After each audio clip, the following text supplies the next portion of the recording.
Once upon a time, in a land made entirely of jelly beans, there lived a talking unicorn named Glitter. Glitter spent her days prancing through fields of gumdrops and lollipops, singing songs about rainbows and sunshine. One day, while Glitter was out on a walk, she stumbled upon a mysterious portal that led to a parallel universe. Excited to explore, she galloped through the portal and found herself in a world where everything was upside down and made of broccoli. The broccoli people, who call themselves Broccolians, were not pleased to see Glitter. They had always been at war with the jellybean people and saw her as an enemy invader. But Glitter, being the kind and gentle creature she was, explained that she meant no harm and just wanted to explore their world. The Broccolians, being a peaceful people at heart, decided to give Glitter a chance and showed her around their upside-down broccoli world. Glitter was fascinated by the broccoli castles, broccoli roads, and even broccoli unicorns. As the day came to an end, Glitter realized she needed to return to her own world before the portal closed. The Broccolians, who had grown to love Glitter, begged her to stay. But Glitter knew she couldn't stay forever. She promised to come back and visit as often as she could. And so, Glitter galloped back through the portal, back to her own world, but she would never forget her strange and wonderful adventure in the upside-down broccoli land. The end. Once upon a time, in a land of candy canes and gingerbread houses, there was a young boy named Timmy, who loved to play pranks on his friends. One day, while playing in the forest, Timmy stumbled upon a magical acorn. Without hesitation, he picked it up and immediately felt a strange sensation wash over him. Suddenly, Timmy found himself shrinking down to the size of an ant, and his friends were towering giants above him. Frightened and confused, Timmy scurried away, searching for a way to return to normal size. As he ventured deeper into the forest, he met a wise old owl who told him that the only way to return to normal size was to find the legendary candy cane wizard, who resided in the clouds. Timmy was determined to find the wizard, and so he set off on a journey to the clouds. On his journey, he encountered all sorts of strange creatures, like candy cane dragons, gingerbread men with eyes made of licorice, and a grumpy gummy bear. But he kept pushing forward, determined to find the candy cane wizard. After what felt like an eternity, Timmy finally reached the clouds, where he found the wizard's castle made of marshmallows. The wizard, who was a giant lollipop, gave Timmy a potion that would return him to normal size, but warned him that he could only drink it once he had learned his lesson about playing pranks. Timmy, now feeling remorseful for his actions, drank the potion and returned to his normal size. But as he made his way back home, he realized that his friends had all been turned into candy canes by an evil candy king. Timmy knew he had to stop the king and save his friends. So he set off on another journey, this time to the kingdom of the Candy King, where he defeated the king and saved his friends. Timmy returned home a hero, and from that day on, he learned to be more responsible and kind. The end. In a land full of fluffy cotton candy, where the sky was always a swirl of pastel hues, a peculiar creature roamed, a cross between a kangaroo and a ballerina, hopping gracefully on its fluffy tail, pirouetting in the sugar dust. It was called the Candy Hopper, and it had a peculiar habit. It loved to collect colorful gumdrops and store them in its fluffy pouch. One day, as it was hopping along, it stumbled upon a strange portal, a gateway to another realm, where everything was made of gingerbread, and the air was thick with the scent of cinnamon and nutmeg. The Candy Hopper, curious and adventurous, leapt through the portal and found itself in a gingerbread city, where the houses were iced with cream and candy, and the streets were lined with gingerbread people. But soon the Candy Hopper found out that this gingerbread realm was ruled by an evil gingerbread witch, who sought to enslave all the creatures of sugar and confection. The Candy Hopper knew it had to stop her. It had to save the gingerbread people and then return home. So it rallied its gumdrop army, and together they marched to the gingerbread witch's castle, where they engaged in a fierce battle, a chaotic dance of sugar and spice. In the end, the Candy Hopper emerged victorious. The witch was defeated, and the gingerbread people were free. As it hopped back through the portal, back to its cotton candy home, it couldn't help but feel a sense of pride. For the Candy Hopper had saved the day, and had a pouch full of gingerbread gumdrops. The end. Once upon a time, in a world where technology and magic coexisted, There was a brilliant scientist named Dr. Alara. She spent her days in her laboratory, working on a project to merge biology and robotics in a way never seen before. One day, as she was experimenting with a new type of magical energy source, something went awry and she found herself fused with her own creation, a mechanical suit of armor. She quickly discovered that the suit not only enhanced her physical abilities, but also granted her control over the elements. Feeling both exhilarated and terrified by her newfound powers, Alara set out to understand the full extent of her abilities. She discovered that the suit allowed her to control the elements of fire, water, earth, and air with a simple thought. As she explored the capabilities of her new form, she came across a group of rogue robots who were destroying the city. Without hesitation, she intervened and put a stop to their destructive rampage. The people of the city hailed her as a hero and named her Elementra. Alara, now known as Elementra, decided to use her powers for good and dedicated herself to protecting the city and its citizens. She quickly became a powerful force for good, using her elemental powers to stop criminals and natural disasters. But her powers also attracted the attention of an ancient and powerful sorcerer, who sought to harness her abilities for his own nefarious purposes. Elementra found herself in a battle for her very existence, as the sorcerer tried to take control of her suit and bend her powers to his will. In a final showdown, Elementra was able to defeat the sorcerer and reclaim her freedom, but the experience left her with a newfound appreciation for the responsibilities that came with her powers, and a desire to use them for the greater good. From that day forward, Elementra continued to use her powers to protect the city and its people, always mindful of the delicate balance between technology, biology, and magic. The end. Once upon a time, in a small town in the Netherlands, there was a Twitch streamer named Jan.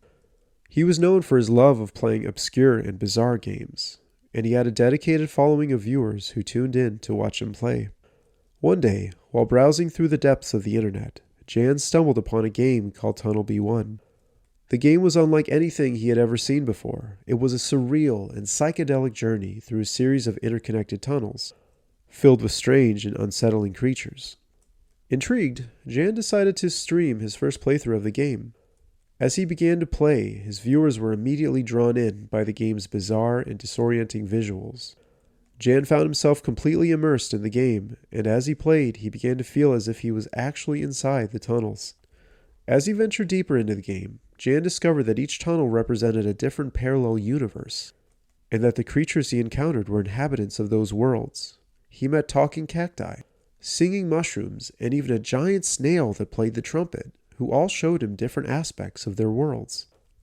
But as Jan continued to play, he realized that the game was not just a game, but a portal to these parallel universes. And as he defeated the final boss, a giant robot made of gears and clock, he was given the power to move between these worlds at will. Jan's viewers were in disbelief as they watched him travel to different worlds right before their eyes, each one more bizarre and surreal than the last. They were amazed by the strange creatures and landscapes he encountered, and Jan became an overnight sensation. From that day forward, Jan spent his days streaming his journey through the Tunnel B1 and the various parallel universes, always seeking out new and strange experiences. The end. Once upon a time, in a world beyond our own, there were two lovers named Lily and Jack. They were deeply in love and spent every moment they could together, but they were both terminally ill, and they knew that their time together was limited. Determined to spend eternity together, they set out on a journey to change the shape of infinity. They traveled through strange and surreal landscapes, meeting all manner of strange creatures and encountering impossible sights along the way.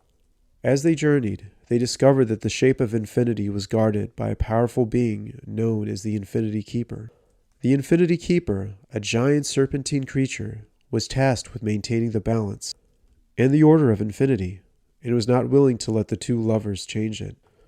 But Lily and Jack were determined, and they knew that their love was worth any sacrifice. They fought the Infinity Keeper in a fierce battle, but it was clear that they were no match for the powerful creature. Just as all hope seemed lost, Lily and Jack had an idea. Instead of trying to change the shape of infinity, they decided to create a new infinity, one that they could share forever. And so they used their love as a catalyst and created a new dimension, a place where they could finally be together forever. As they stepped into their new infinity, they realized that they were no longer dying, but immortal. They could live out their love story for all eternity in a world shaped by their love. The end. Once upon a time, in a small town in the Netherlands, there was a Twitch streamer named Jan. He had become an overnight sensation after his experience playing Tunnel B1, and his viewers were always eager to see where his streams would take them next. One day, Jan discovered a new game called Numberverse. It was a game that took place in a Tron-like grid stretching to infinity, where the player moved between numbers and letters. As soon as Jan started playing, he found himself transported into the game, and he began to move through the grid, jumping from number to number and letter to letter. As he explored the Numberverse, Jan discovered that the letters and numbers were not just symbols, but actual living entities. The numbers were sentient beings with their own personalities and abilities, while the letters were portals to different dimensions. Jan soon found that the game was not just a game, but a multiverse. Each dimension he enters is a different reality, and as he progresses, he discovers that the game is not just a game, but a series of tests to evaluate his intelligence and problem-solving skills. As he continued to play, Jan found that the Numberverse was not just infinite, but it was also doubling itself. Each time he finished a level, the game would create a new identical copy of itself, but with different challenges and obstacles. Jan soon discovered that the goal of the game was to find the end of the Numberverse and reach the ultimate level. But as he progressed, he found that the more he played, the more the game seemed to change and adapt to his every move. In the end, Jan realized that the Numberverse was not just a game, but a living, breathing entity that was using him to explore and to understand its own infinite nature. And with that realization, he reached the ultimate level and won the game. But Jan was left with more questions than answers. The end. Once upon a time, in a world of allegory and magic, there were two things that could not be more different, a rose and a storm. The rose, a symbol of love and beauty, lived in a peaceful garden, surrounded by other flowers and basking in the warmth of the sun. The storm, a symbol of chaos and destruction, roamed the skies, causing destruction and upheaval wherever it went. Despite their differences, the rose and the storm found themselves drawn to each other. The rose longed for the wildness and freedom of the storm, and the storm yearned for the serenity and beauty of the rose. But they knew that their love could never be, for they were two things that could not exist together. One day, a powerful sorcerer, known for his ability to make the impossible possible, passed through the garden. The rose and the storm asked him to help them be together, and the sorcerer, moved by their love, agreed to try. He cast a spell that would allow the rose to take on the form of a lightning bolt, and the storm to take on the form of a rose petal. And so the rose and the storm were finally together, but in a form that was not their own. As they traveled the world, together in their new forms, they were met with wonder and confusion by those they encountered. They were no longer the rose and the storm, but something new and different, something that defies explanation. But as they traveled and experienced the world in their new forms, they began to realize that they were not just two things brought together through magic. They were one. They were the embodiment of the balance between beauty and destruction, love and chaos. And so they returned to the sorcerer and asked him to remove the spell, to restore them to their true forms. The sorcerer granted the request, and the rose and the storm were once again separate, but they were no longer two things that could not be. They were one, forever united in love and magic. The end. Before the final story, which is actually more of a poem, I just wanted to thank all the listeners for taking part in my big experiment. If you are still here, still listening at this point, in mine and ChatGPT's ramblings, I'd like you to leave in the comment the name of a rose, or the name of a storm. For example, red rose and hurricane, or just thunderstorm would do. Hopefully other people who don't listen as long will get confused, and we'll all have a good time. Thank you. And now, I'd like to conclude the broadcast with an original poem by ChatGPT, and I don't want to give much of a description. because I don't think that my words could do it justice. In a garden of beauty, where petals soft and sweet, a rose did bloom, her thorns a guard, so discreet. She basked in light and danced in the warm breeze, a symbol of love in all its purest degrees. But in the skies above a tempest did brew, a storm of chaos with winds that fiercely blew. Lightning crackled, thunder did roar, a force of nature, wild and untamed evermore. The rose and the storm, though worlds apart, felt an attraction, a longing in their heart. For the rose yearned for the freedom of the storm, and the storm for the serenity of the rose in its tranquil form. But their love was impossible, or so it seemed, for the rose and the storm forever estranged. But a sorcerer with magic in his hand brought them together in a spell so grand. The rose became a lightning bolt, wild and free, and the storm a petal, soft and lovely. Together they roamed, a wonder to behold, a beauty and majesty that stories will be told. And as they traveled, they came to see that they were not two but one entity. The balance of nature, the yin and the yang, the rose and the storm, forever entwined, forever sang. The sorcerer's spell was lifted, and they returned to their true forms, love forever unburned. The rose in the garden, the storm in the skies, together forever, in a love that never dies. The end.